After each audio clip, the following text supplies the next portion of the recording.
Ang pananampalataya at mabuting gawa.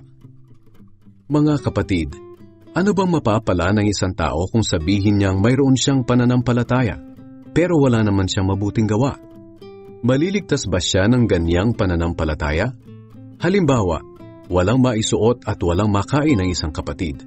At sasabihan mo, pagpalain ka ng Diyos at hindi ka sana ginawin at magutom, pero hindi mo naman siya binigyan ng kailangan niya. May nagawa ba itong mabuti? Ganito rin naman ang pananampalataya. Kung hindi ito kinakikitaan ng mabuting gawa, wala itong kabuluhan. Kung talagang may magsasabi, may pananampalataya ako, at ikaw naman ay may mabuting gawa, ito naman ang isasagot ko. Paano ko makikita ang pananampalataya mo kung wala ka namang mabuting gawa? Ipapakita ko sa iyo na may pananampalataya ako sa pamamagitan ng mabuti kong gawa. Naniniwala ka na may iisang Diyos? Mabuti yan. Pero kahit ang masasamang espiritu man ay naniniwala rin at nanginginig pa nga sa takot. Ikaw na walang pangunawa, gusto mo bang patunayan ko na walang kabuluhan ang pananampalataya kung walang mabuting gawa?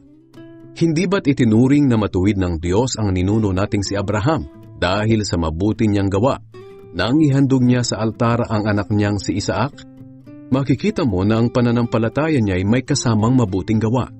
Naipakita na tunay ang pananampalataya niya sa pamamagitan ng mabuting gawa.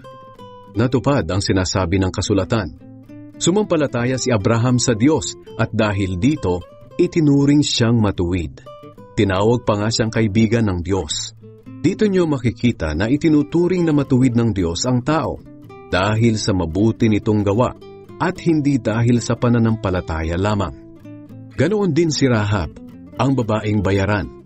Itinuring siyang matuwid dahil itinago niya ang mga espiya ng mga Israelita at itinuro ang ibang daan para makatakas sila. Kung paanong patay ang katawang walang espiritu, patay din ang pananampalataya kung walang mabuting gawa.